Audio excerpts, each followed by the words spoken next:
तर हा केक बनत आहे एका गोष्टीला 20 वर्ष कंप्लीट झाली त्यासाठी, आणि ती गोष्ट काय आहे हे तुम्हाला पुढे व्हिडिओमध्ये समजेलच। तर हा मला 2 किलो स्क्वेअरमध्ये केक बनवायचा होता। फ्लेवर नॉर्मल चॉकलेट होता। तर तुम्ही इथे बघू शकता अशा प्रकारे मी इथे हा केक कंप्लीट करत आहे। तर ॲक्च्युली हा केक मला रेक्टँगलमध्ये बनवायचा होता, बट तो रेक्टँगल खूपच मोठा होतो, त्यासाठी मी कस्टमरला सजेस्ट केलं की मी स्क्वेअरमध्ये हा केक बनवते। बट माझ्याकडून सुद्धा मिस्टेक झाली। हा केक 2 किलोचा होता आणि याची हाईट खूप झाली।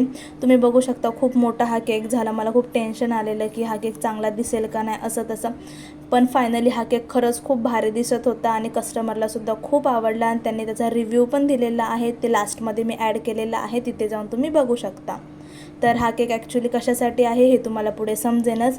आणि हा टीन मी 7 इंच टीनमध्ये 1 kg प्लस 1 kg म्हणजे 2 kg असा केक बेक केलेला आहे आणि इथे रेडी केलेला आहे।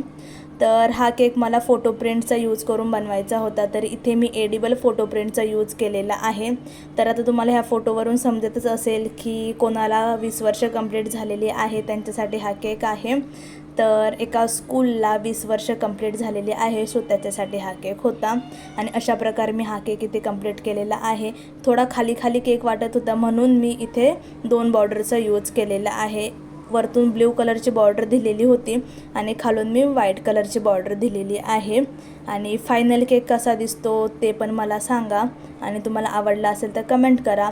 आणि मी कामोठे सेक्टर 35मध्ये राहते। जर तुम्हालासुद्धा अशा केकची ऑर्डर द्यायची असेल तर मला DM करा।